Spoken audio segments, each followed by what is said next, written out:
షహిన్షా, మీరా? మీరు ఇక్కడికి ఎందుకు వచ్చారు?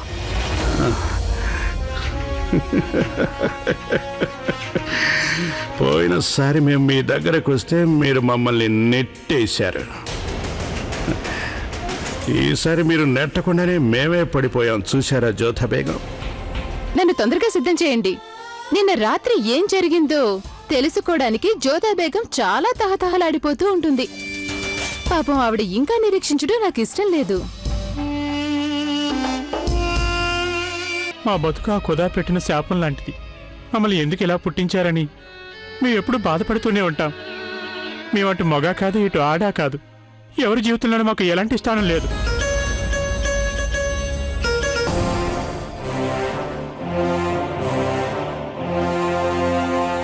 పుట్టినరోజు అంటే నపుంసక జాతి వాళ్ళంతా పండగగా కాదు, చావుగా భావిస్తారు. అలా అనకూడదు హోషియార్. జీవితం అంటే ఆ దేవుడిచ్చిన అమూల్యమైన బహుమతి. దాన్ని శాపం అనుకుంటారా? దేవుడు మనల్ని తయారు చేస్తాడు, మనకి జీవితాన్ని ఇస్తాడు. మనం మన బతుకు గురించి ఆనందించకపోతే ఆ ఈశ్వరుడు కూడా బాధపడతాడు. నిన్ను నువ్వే ప్రేమించుకోవడం నేర్చుకో. నీ బ్రతుకుని గౌరవించడం అలవర్చుకో. ఇక మీదట ఇలా గనుక అనుకున్నావంటే నాకు నిజంగానే నీ మీద కోపం వస్తుంది.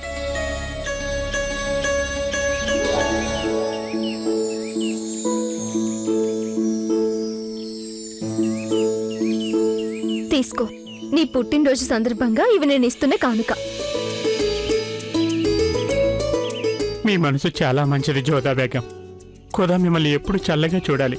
ఇక చాలే, నీ గురించి కూడా కొంచెం ఆ దేవుణ్ణి ప్రార్థించు. ఆ దేవుడు నిన్ను పుట్టించినందుకు ఆయనకి ధన్యవాదాలు చెప్పుకో. ఇక ఏడవడం ఆపేయాలి.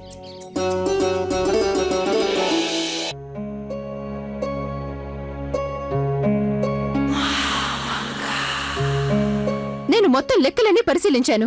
ఆ మధ్య చాలా ధనం ఖర్చయింది. ఈ లెక్కలన్నీ చాలా గందరగోళంగా ఉన్నాయి. ఇంతవరకు ఎన్నడూ ఇలా జరగలేదు. ఇప్పుడెలా జరిగింది?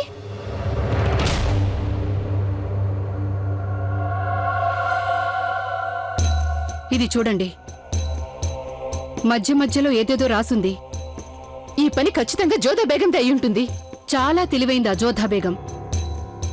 అంతఃపురం తన చేతికి రాగానే ఆదాయం అంతా తన పెత్తన కిందకి తీసుకుందావిడ. అలాగే ఖర్చులు కూడా ఎక్కువే ఖర్చు పెట్టింది. ఆదాబ్ బేగం సాహెబా, జోధా బేగం తమని కలవాలనొచ్చారు. సరే వెళ్ళు.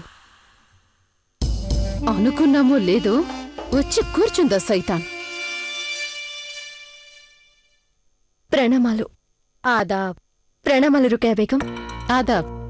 చెప్పండి, ఇవాళ మా మీద దయ చూపించారేంటి? తమరు అంతఃపుర అధికారి. నేను మిమ్మల్ని అనుమతి అడగడానికి వచ్చాను. ఏమిటా అనుమతి? ఇవాళ హోషియార్ ఖాన్ పుట్టినరోజు. నేను తన పుట్టినరోజు జరపాలనుకుంటున్నాను.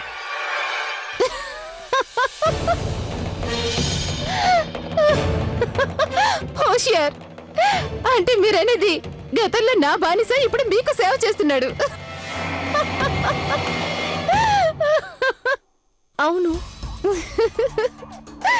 జోధా బేగం, ఏదైనా చెప్పడానికి ముందు కొంచెం ఆలోచించుకుంటే మంచిది.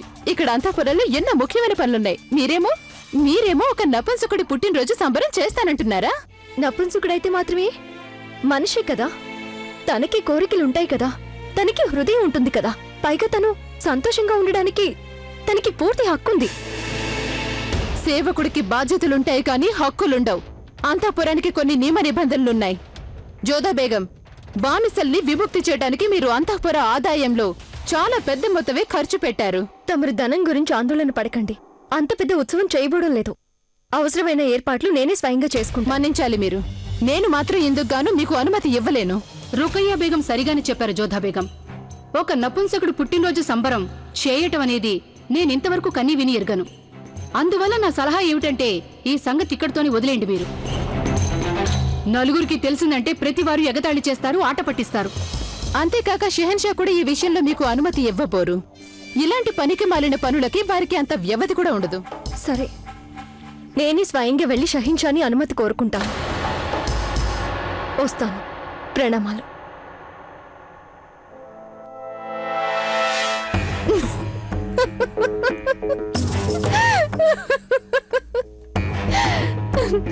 షెహన్షా గారిని కలుస్తుందట. ఆయనకేమో ఇవిడ మీద కోపంగా ఉంది.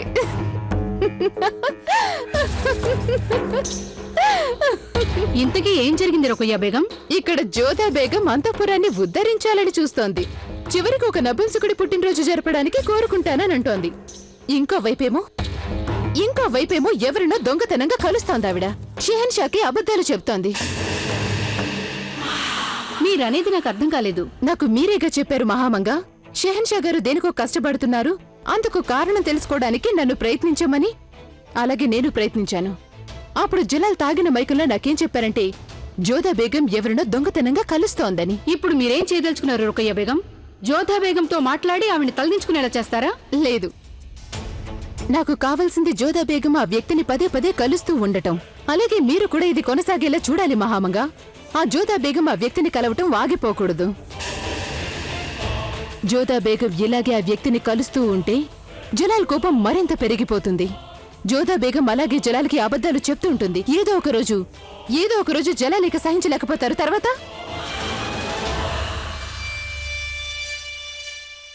ఏం జరుగుతుందో మీకు అర్థమయ్యే ఉంటుంది మహామంగా. సాధారణంగా బంధాల బంధం చాలా గట్టిగా ఉంటుందంటారు, కానీ అనుమానం తలెత్తితే అది క్షణాల్లో తెగిపోతుంది. నాకు కావాల్సిందేంటంటే జలాల్కి జోధా బేగం మీద కలిగే అనుమానం పెరుగుతున్న వాళ్ల బంధాన్ని త్రుటిలో తుంచేయాలి. అది శాశ్వతంగా తెగిపోవాలి. మీరు నా మనస్సులో మాట అనేశారు రొకయ్య బేగం. మీరు ఈ వ్యవహారంలో జోధా బేగంని ఎదుర్కొంటారు అనుకున్నాను నేను. కానీ మీరేమో చాలా తెలివిగా ఆలోచిస్తున్నారు. శుక్రియా.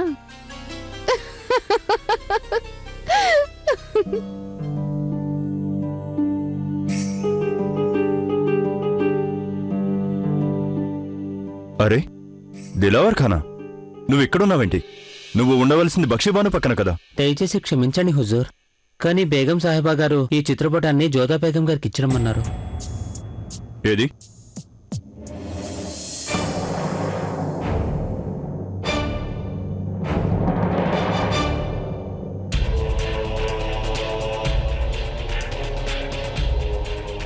ఈ చిత్రపటాన్ని తిరిగి తీసుకెళ్లి మా శయనాగారంలో పెట్టి. కానీ హుజూర్, బేగం సాహిబా నేను చెప్పింది చెప్పినట్టు చెయ్యి. నువ్వు ఒక నపుంసకుడివి. ఎక్కడ ఉండాలో అక్కడే పడి ఉండు, తెలిసినా?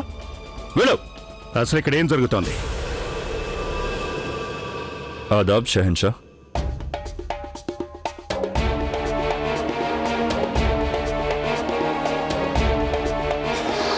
బక్షిబాను జోధా బేగం చిత్రపటాన్ని గీయించి ఆవిడికిమ్మని పంపించారు. కానీ నా ఉద్దేశంలో ఈ చిత్రపటం తమరి శయనాగారంలో ఉంటే బాగుంటుందనిపిస్తుంది.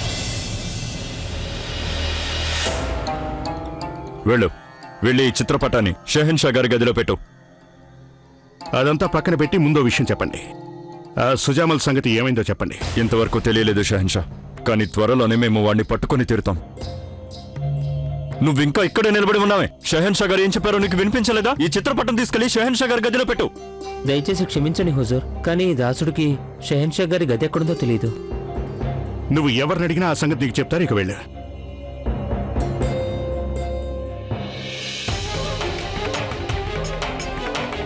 షరీఫుద్దీన్ ఈ చిత్రపటం తన దగ్గరే ఉంచుకోవాలనుకున్నాడు, కానీ షెహన్షా గారు వచ్చేసరికి మాట ఎందుకు మార్చేశాడు? ఈ చిత్రపటం బక్షిబాను చేయించిందని ఎందుకు చెప్పాడు?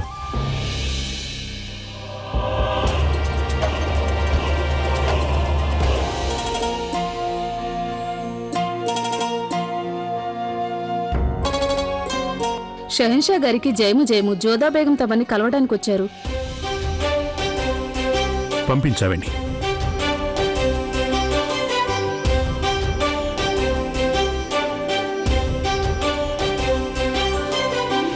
ప్రణామాలు షహిన్షా.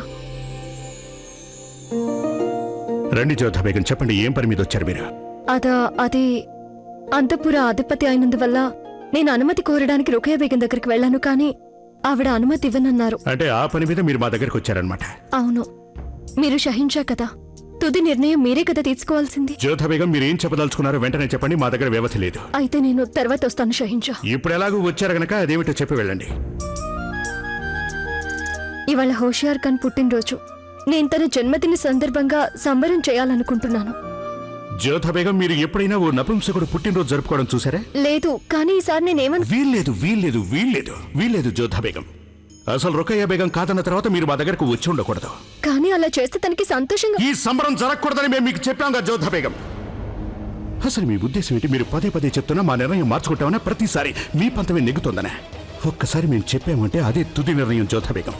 ఇప్పుడు ఇక మాకు తీరుబడి లేనేలేదు. మాకింకా చాలా పనులున్నాయి.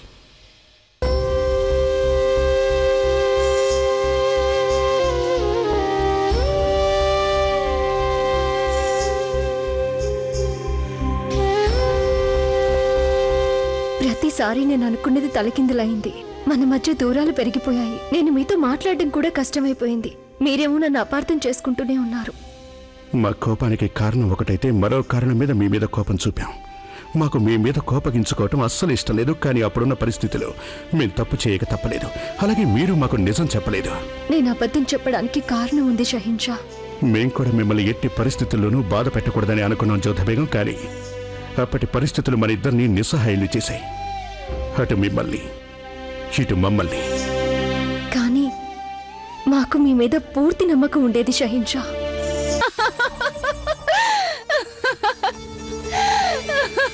చాలా బాగుంది. చాలా మంచి కబురే తెచ్చావు నువ్వు. పాపం జోదా బేగం నపుంసకుడి పుట్టినరోజు పండుగ చేస్తుందట.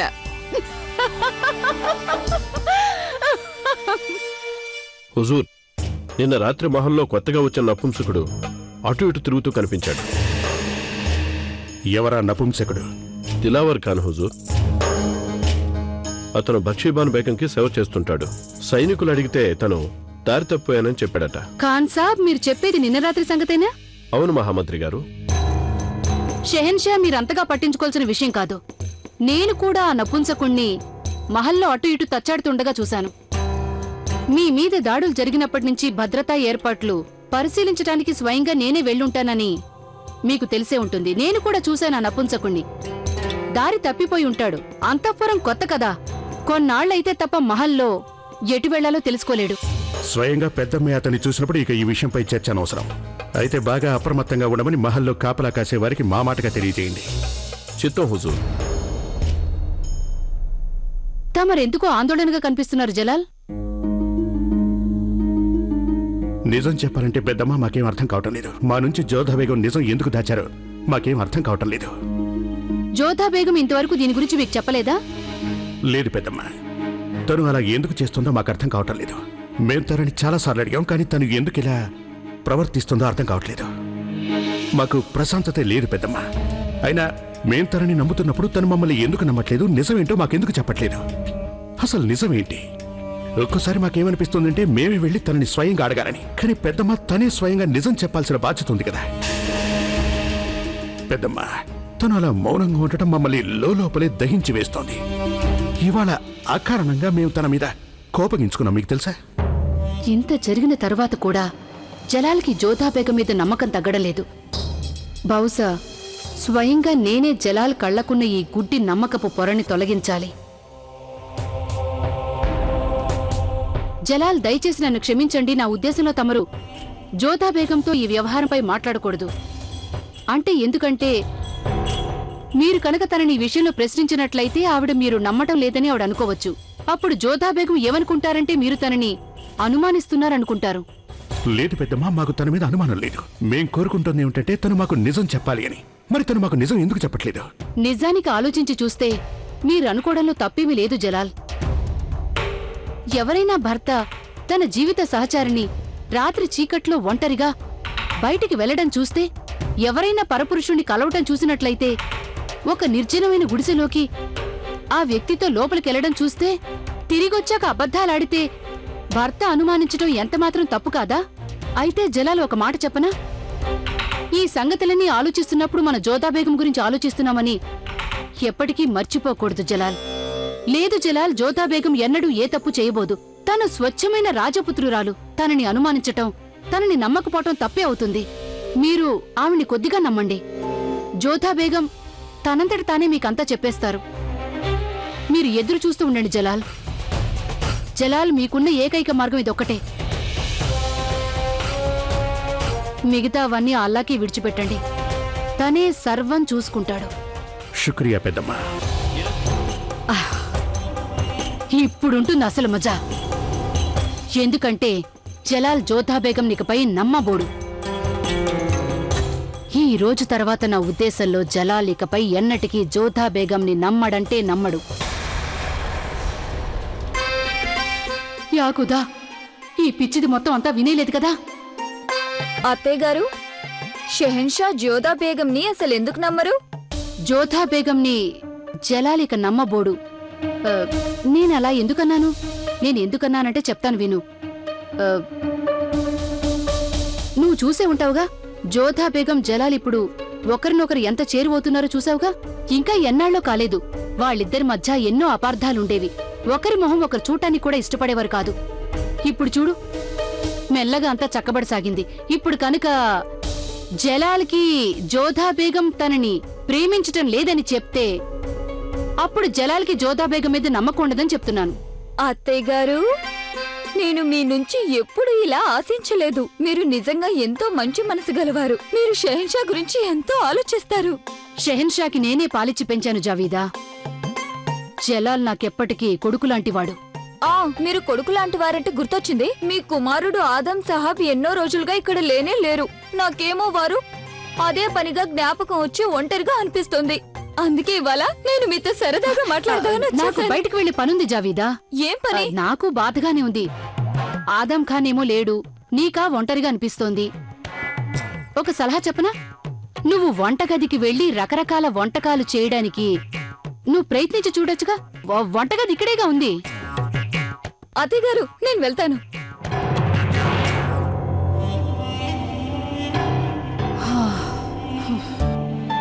అత్తయ్యగారు, మీకు ఈ సంగతి తెలుసా? ఏం జరిగింది సలీమా? అత్తయ్యగారు జోధా బేగం మళ్ళీ నిరూపించారు. ఏం చేసి చూపించింది? అసలు సంగతి ఏంటంటే అత్తయ్యగారు జోధా బేగం హోషియార్ ఖాన్ పుట్టినరోజు జరిపించాలనుకున్నారు. ఆవిడ షెహన్షా గారి దగ్గర అనుమతి కూడా తీసుకున్నారు. నిజంగానే చాలా మెత్తని మనసు కలది జోధా బేగం. అందరి గురించి ఆలోచిస్తుంది. అందుకే అందరి మనసులు గెలుచుకుంటోంది. ఈ రోజు దాకా ఏ సామ్రాజ్యంలో ఇలా జరగలేదు. అవును, నపుంసకుడు పుట్టినరోజుకి ఉత్సవమా? అదంతా జోధా బేగం గారి ఘనత. మనలాంటి ఏ విలువ లేని వాళ్ళ బాగు గురించి కూడా ఆలోచిస్తారు ఆ జోధా బేగం. ఆ ఖుదా షెహన్షాని బేగంని సంతోషాలతో నింపేయాలి. హోషియార్ ఖాన్ అభినందనలు, శుభాకాంక్షలు. రేషం, నీకు ఈ సంగతి తెలీదా? మనలో పుట్టినరోజులకి అభినందనలు చెప్పరే. అది నాకు హోషియార్. అయితే మన చుట్టుపక్కల ఉన్న వాళ్ళలో మన గురించి పట్టించుకునే వాళ్ళు ఉండగా అభినందనలు చెప్పడంలో తప్పే ఉంది. నిజానికి నీ పుట్టినరోజు జరుపుకోవడానికి వారు అనుమతి ఇచ్చినందుకు నువ్వే షెహన్షా గారికి కృతజ్ఞతలు చెప్పుకోవాలి. ఏంటి? స్వయంగా జోధా బేగం గారు వెళ్లి వారి నుంచి అనుమతి తీసుకున్నారు. ముందేమో వారు కుదరదు అన్నారు, కానీ ఆ తర్వాత వారు అనుమతి ఇచ్చేశారు. నేను జోధా బేగంకి ధన్యవాదాలు చెప్పుకోవాలి. ఆవిడ వల్ల నాకు ఈ గౌరవం లభించింది. మనం కూడా సంబరాలు చేసుకోవడానికి హక్కుందని ఆవిడే మనకు నమ్మకం కలిగించారు. నేను అడిగిన దాంట్లో తప్పే ఉంది మోతి. నేను అడిగిందల్లా హోషియార్ పుట్టినరోజు పండుగ చేయడానికి అనుమతే కదా మోతి. అయినా వారు నా పట్ల అంత కటువుగా ఎందుకు ప్రవర్తించారు? నా మీద వారికి ఎందుకంత కోపం? జోధా బేగం, జోధా బేగం తమరు మా పాలిటి దేవత. మీకు ఎలా ధన్యవాదాలు చెప్పుకోవాలో అర్థం కావడం లేదు. ఏం జరిగింది హోషియార్? తమరు షెహన్షా గారిని నా పుట్టినరోజు పండుగ చేయడానికి అనుమతి కోరారుగా? అవును, కానీ అందుకైనా ఒప్పుకోలేదు. లేదు బేగం సాహిబా, షెహన్షా గారు స్వయంగా ఆదేశించి ఉత్సవం చేసుకోమన్నారు. ఇది మీకు తెలిసే ఉంటుందని అనుకున్నాను. అప్రమత్తంగా ఉండండి. బాషా జలాలుద్దీన్ మహమ్మద్ ఏం చేస్తున్నారో?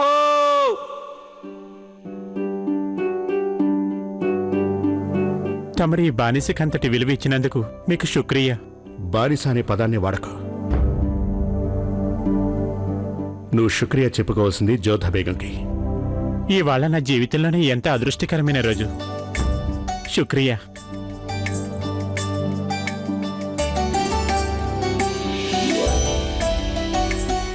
మీరిద్దరూ నా ఆయుష్ కూడా పోసుకుని జీవించాలి.